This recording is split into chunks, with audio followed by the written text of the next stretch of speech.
মলির রান্নাঘরে আবারও স্বাগত। আজ আমি চটজলদি ও ঘরোয়া পদ্ধতিতে মুচমুচে চিকেন টিকিয়া কাবাব কিভাবে আমি ঘরে তৈরি করি সেটাই শেয়ার করব।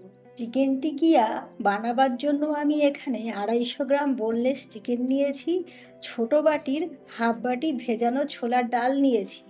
ছোলার ডাল আমি 3 ঘন্টা আগে ভিজিয়ে রেখেছিলাম। আর লাগছে 2টো পেঁয়াজ, 8 কোয়া রসুন, 5টা কাঁচা লঙ্কা, 1 ইঞ্চি আদা, অল্প পুদিনা পাতা ও ধনে পাতা।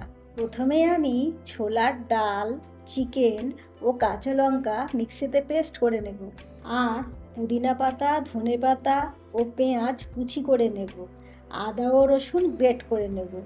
এবার ছোলার ডাল ও মাংসের পেস্টের সাথে সব কুচানো উপকরণগুলো যোগ করে তাতে একটা ডিম, স্বাদ মতো লবণ দেব, 1 চামচ গোলমরিচ গুঁড়ো ও গরম মশলার গুঁড়ো সামান্য দিয়ে ভালো করে মেখে নেব। এদিকে আমি আপ্পাম সেট গরম করতে দিয়েছি, আর মাখা মাংসে সামান্য লেবুর রস মিশিয়ে নিলাম, আর আপ্পাম সেটে সাদা তেল দিয়ে তাতে মাখা মাংস ছোট ছোট বলের মতো করে ফ্রাই হতে দিলাম। আমি এখানে ঢাকনার সাহায্যে ফ্রাই করব, তাতে করে সেদ্ধ ও মুচমুচে দুটোই বেশ ভালো হবে।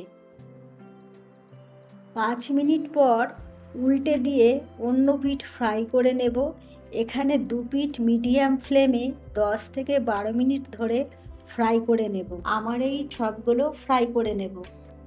আপনাদের বাড়িতে অবশ্যই এই পদ্ধতিতে একবার হলেও বানিয়ে দেখবেন, আর আমাকে কমেন্ট করে জানাবেন, আর পাশে থাকার অনুরোধ রইল। ধন্যবাদ।